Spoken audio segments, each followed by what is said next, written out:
रहे, मेरे सर पे सदा तेरा हाथ रहे, सही बाबा तू हमें तमिल साथ रहे, सही बाबा तू हमें तमिल साथ रहे।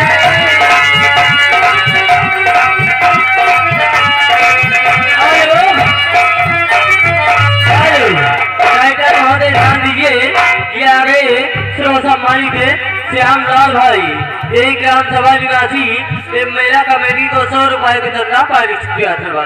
मेरे सर पे सदा तेरा हाथ रहे, सही बाबा तू हमें तमिल साथ रहे, सही बाबा तू